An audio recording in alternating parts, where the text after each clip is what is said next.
Hi guys! Paano nga ba magbayad ng SSS contribution online? What?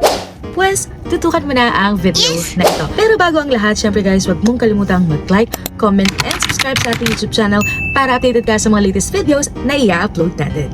Paano nga ba magbayad ng contribution online? Ano ang process and updated system sa pagbabayad nito?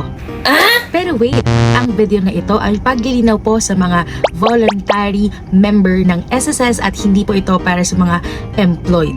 Sa unang hakbang, upang tayo po ay makapagbayad online ay kinakailangan pong mag-download ng My SSS app at mag-registered po dito.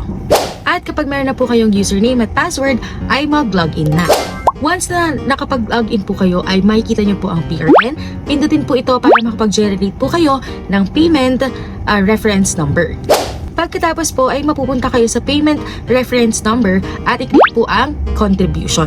At lalabas po ang history at pindutin po ang PRN upang makapag-generate po kayo ng bagong PRN o payment reference number.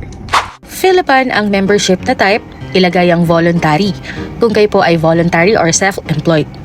At ilagay sa applicable period kung ilang buwan sakop ang ihuhulog yung contribution. Pwede rin naman kayong monthly, magbayad o maghulog at pwede rin mag-advance. Sa ilalim ng contribution, may lalabas na choices of amount. Pagkatapos ay kung gusto nyong mataas ang pension na inyong makukuha, ay pindutin ang voluntary pension booster minimum is 500. Pero kung ayaw, ay pwede namang hindi fill upan at wag tsagan.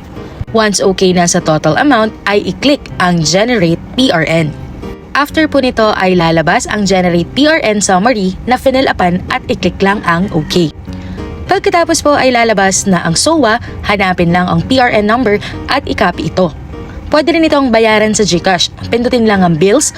Pagkatapos ay i-click ang government at i-search ang SSS Contribution Digital, ilagay ang amount at ang payment reference number pati na ang email address. At pwede rin naman itong bayaran directly sa inyong My SSS app. Pindutin lang ang PRN at makikita mo ang history ng generated PRN at i-click mo ang pay at lalabas ang confirmation at i-click lang ang yes at lalabas ang payment method. Katulad ng Maya account, GCash or debit credit. Pipili lang po kayo. Ganun lang po kadali magbayad ng SSS contribution online. Kung may mga katanungan po kayo ay mag-comment lang dito sa ating comment section at sasagutin natin sa abot ng ating makakaya ang inyong mga katanungan.